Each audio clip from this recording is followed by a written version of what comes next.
tänases meistrinurgas on plaanis jälle ehitada kaste. Kaste oleme meistrinurkades ehitanud päris palju. Täna on mul vaja teha kaste enda kasvuhoonesse. Kasvatuskastide jaoks käisin jälle loomulikult materjalidel järgi Puumarketis. Minu meelest üks parimaid kasti tegemismaterjale on tegelikult terrassilaud. See on oma kujult, oma mõõtmetelt paras, ta on immutatud, nii et täidab kõik tingimused, mis selleks vaja on.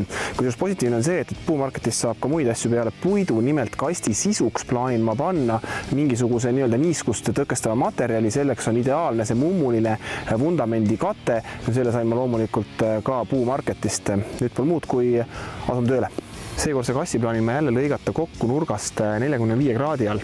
Ja ma kasutan sama nippi, mida ma lillekastide juures kasutasin. Nimelt, kui ma oma saagi seadistan, siis ma sätin selle lõike nurga 46-47 kraadi peale, mis tagab mulle selle, et ma saan kindlalt need kasti nurgad ilusasti kokku, et sinna ühtegi väikest pragu ei jää.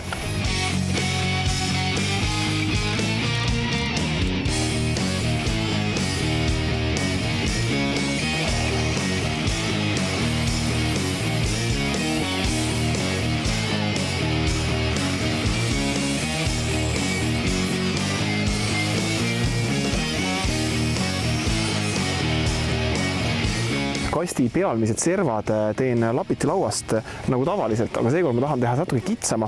Mina läksin seda teed, et ma tegin pikilõike ja lõikasin endal ühe terrassilaua lihtsalt piki pooleks. Tegelikkuses saaks ilmselt õiget mõõtu lauda Puumarketist ka, aga lihtsuse mõttes mina võtsin ühe sama materjali ja tegin sellise lõikuse.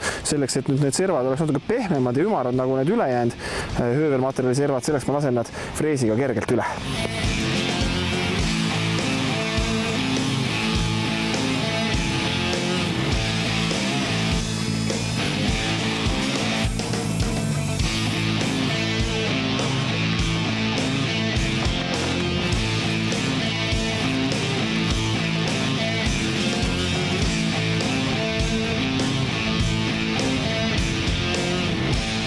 No Eesti suvi, mis seal ikka teha? Kolime oma toimetamistega sisse, õnneks sai lauajupid valmis, nii et hakkame siin kokku panema. Igasuguste kastide tegemisel on alati küsimus, et kuidas me nurgaühenduse teeme. Et ma olen teinud seda erinevalt. Ühel juhul olen pannud seest sihukeste nurgikutega, teisel juhul olen väljast lauad peale löönud. Seekord on mul plaanis teha need kastid sarnaselt sellel, nagu ma tegin oma õunakaste, kui ma ei eksi. Et ma panen sisse sellised kolmnurgad. Ja muide, need kolmnurksed immutatud puidust materjalid on täpselt sellisel kuul Puumarketist saada. Nii et mul oli täiesti valmis materjali, mis oli vaja ainult õigesse pikkusesse lõigata. Ja nüüd sellist materjali kokku kruvida on väga keeruline. Lihtsalt see asi ei püsi koos, ei püsi paigal. Teen siin sellise väikese kavala nipi, et ma lasen naelapüssiga endal kergelt need kolmnurgad siia laudise külge. Pärast puulin augud ja kruvin kokku. Nüüd, kui mul on naeltega see kast kinni takistatud, siis nüüd oleks õige aeg sisse panna ka need päris kruvid, mis siis tegelikult hoidma hakkavad.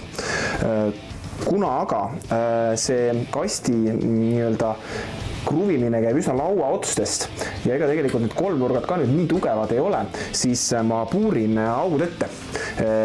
Siis ma ei aja omal neid detaile siin lõhki. Kruvideks kasutan loomulikult nanokattega välistingimustesse mõeldud kruvisid, sest et no see kasvuhoone tingimused ja need kastid on kindlasti piisavalt niiske tingimused siia tavalisi sisekruvisid ma panema ei hakka.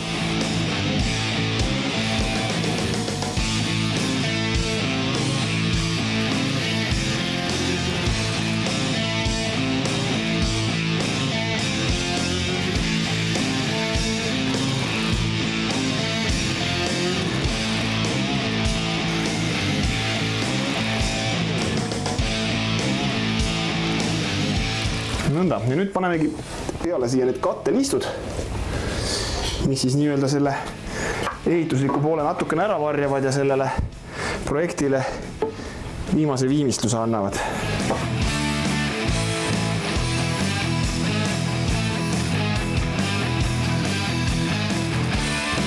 kast nüüd üldjoontes on valmis, selline ta tuli, selline ta hakkab välja nägema, natukene võõpan siit veel immutusega mõned kohad üle.